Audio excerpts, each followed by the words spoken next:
L'ISJC,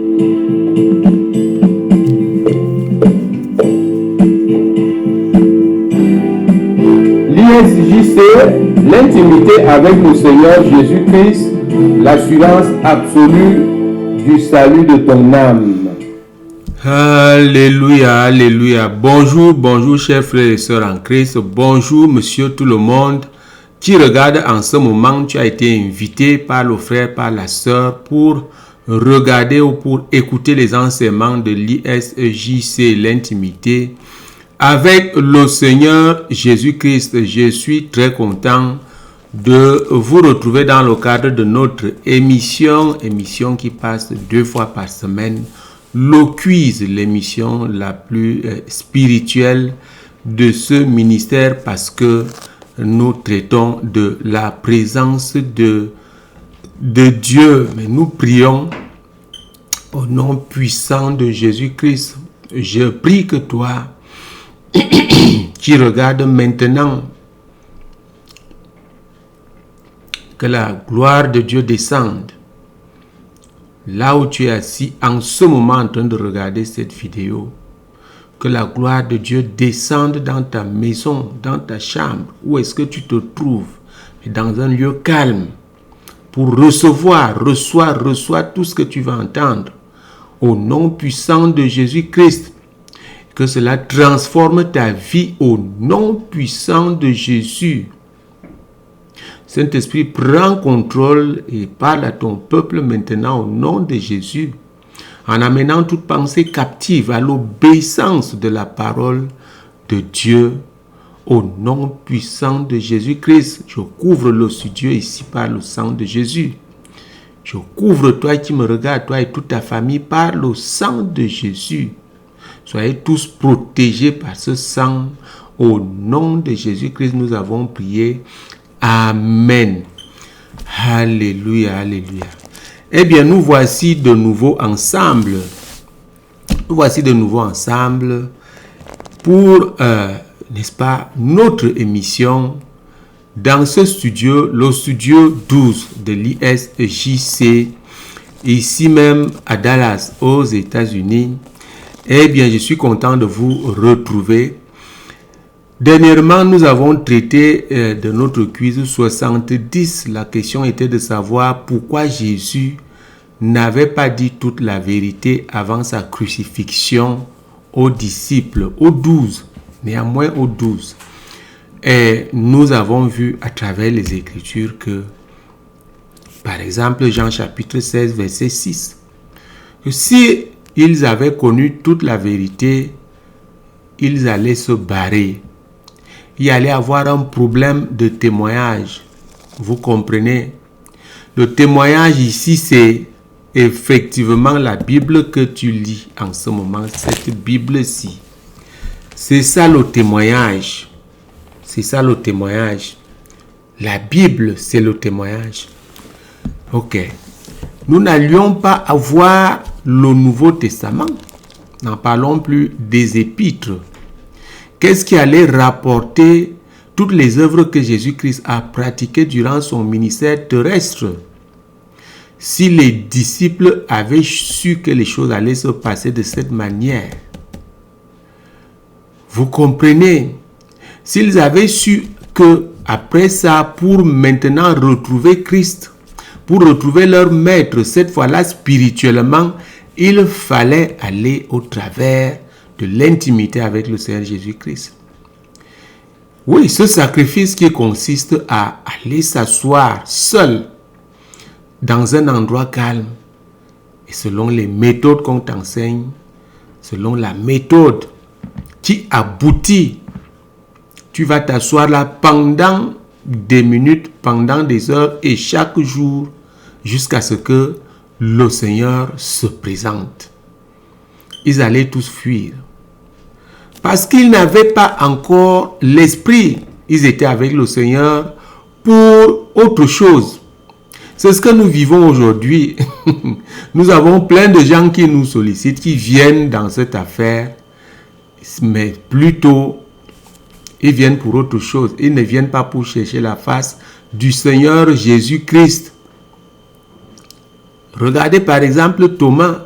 qui a vraiment douté, qui a littéralement douté. Regardez les hommes, prenons seulement les hommes. Ils sont allés à la pêche juste après. Ils ont dit, allons à la pêche. Pierre dit, moi je m'en vais pêcher, les autres, nous te suivons.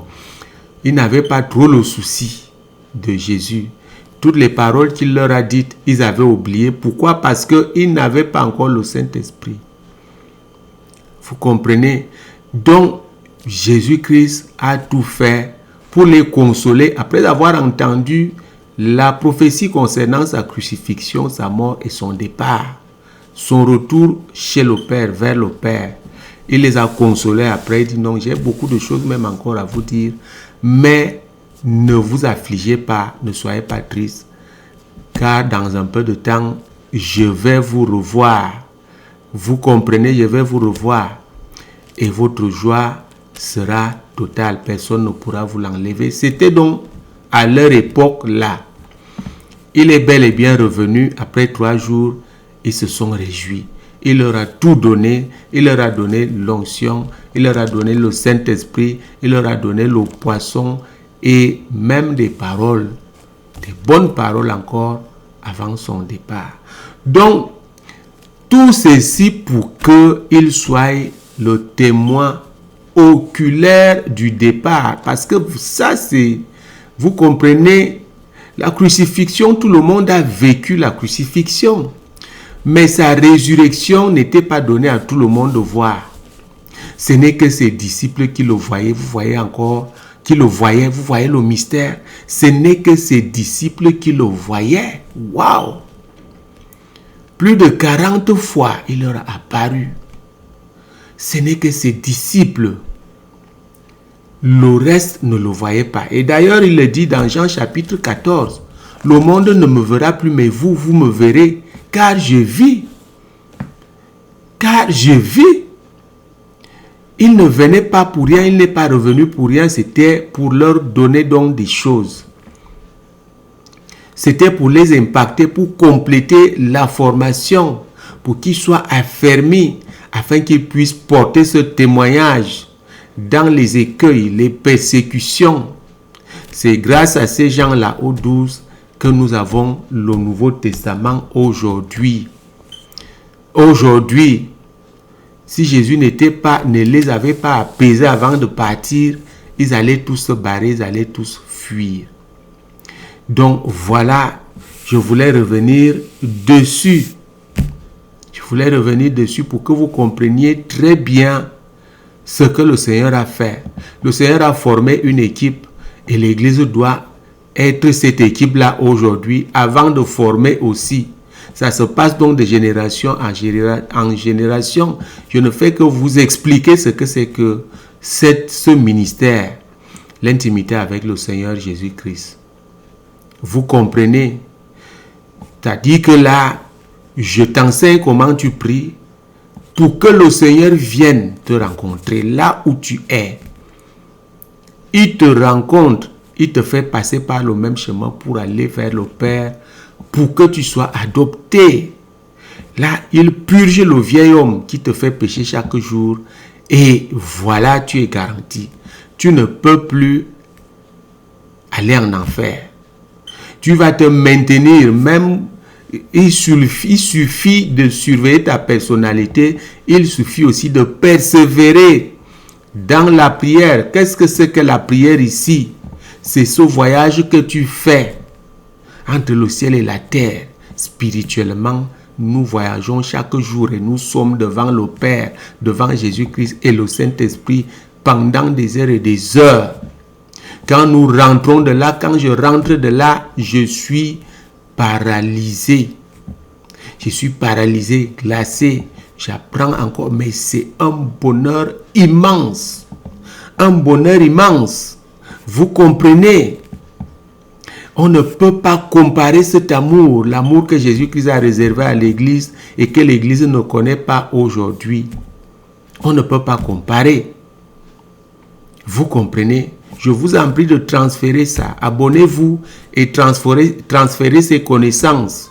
C'est cette église-là qui est sûre d'être sauvée pas l'église des fêtes et des danses, pas l'église monsieur ne médite pas l'église madame ne médite pas, madame ne prie pas. Ce n'est que le jour du culte que tout le monde s'habille pour aller à l'église. Ce n'est pas ça. Ce n'est pas ça. La vraie chose se trouve à l'intérieur de ta maison, là où tu as dédicacé. Tu dis ici c'est ma montagne de prière.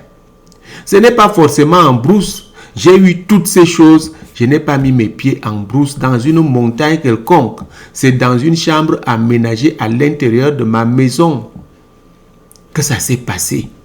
Que tout s'est passé. Que le miracle s'est produit.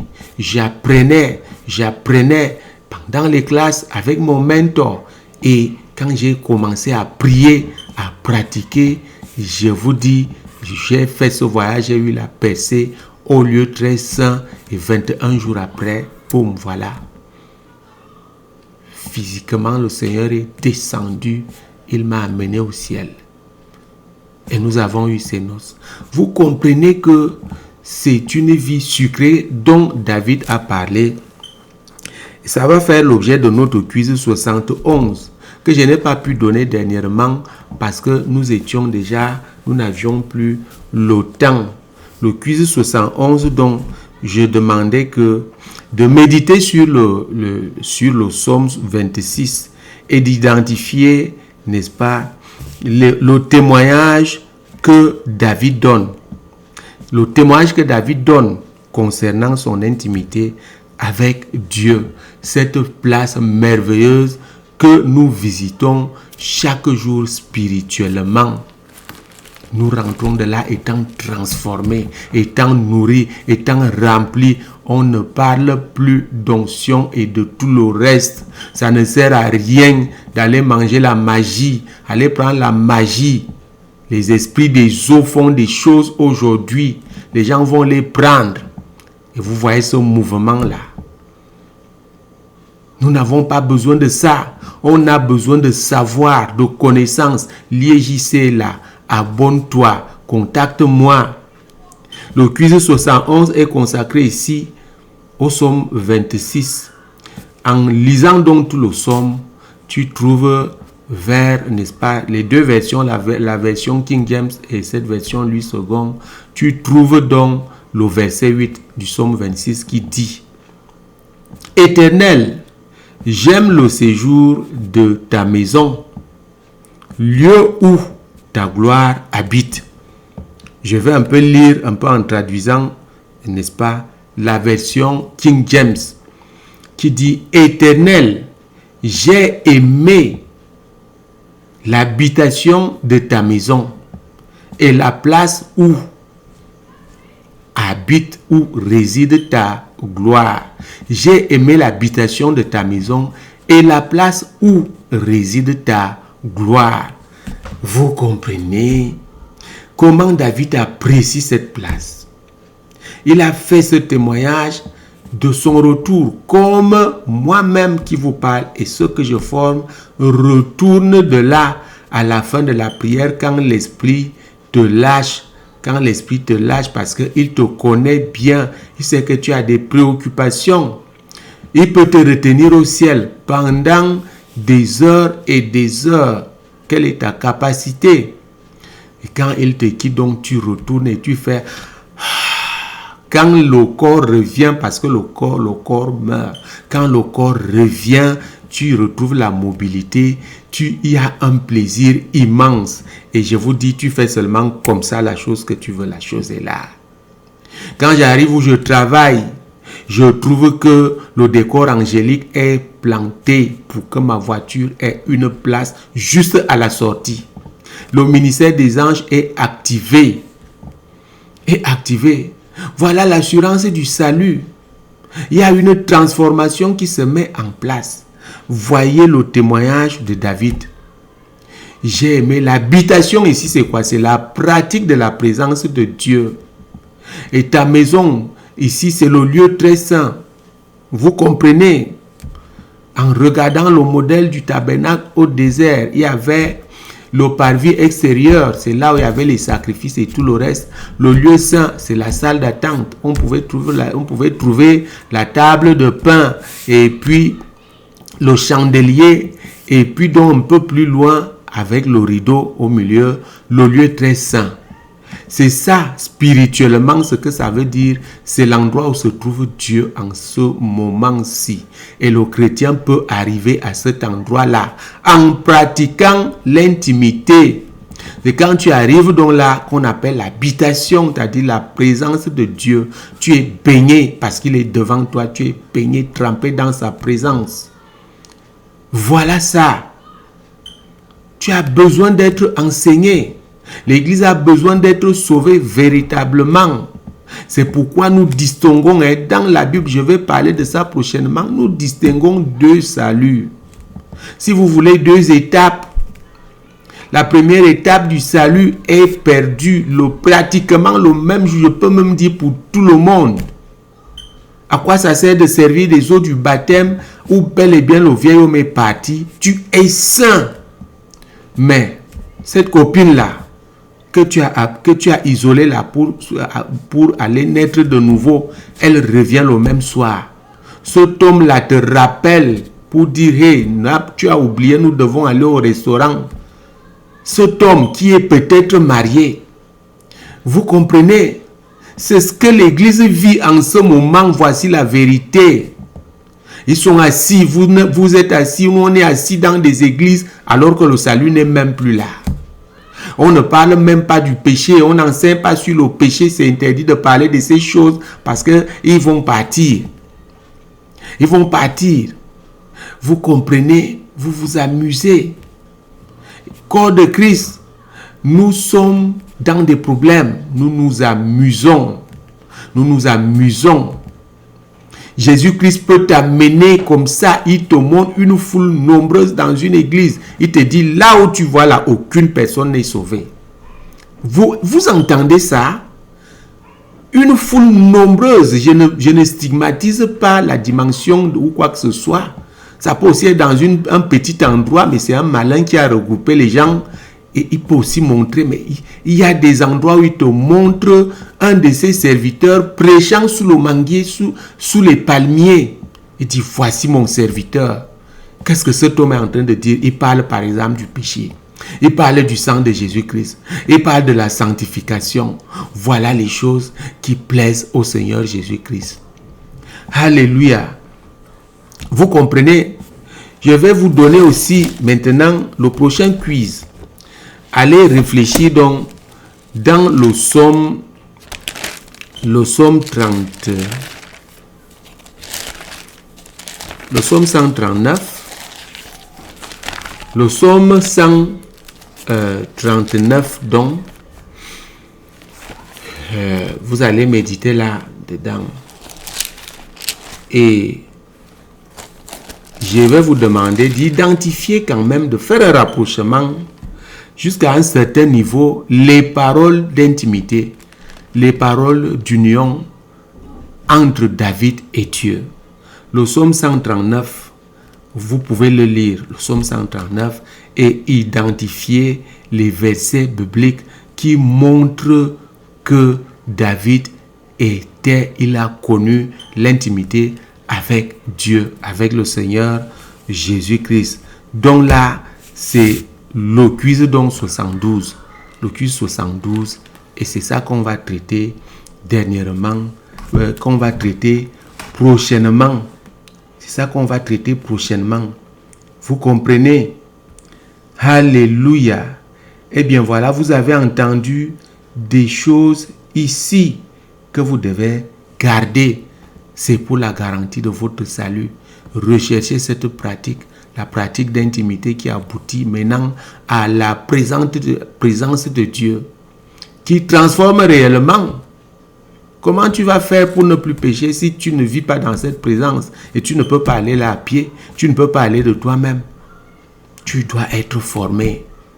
Que le Seigneur vous bénisse. Jésus-Christ est vivant, Dieu n'a pas de fin et les miracles continuent.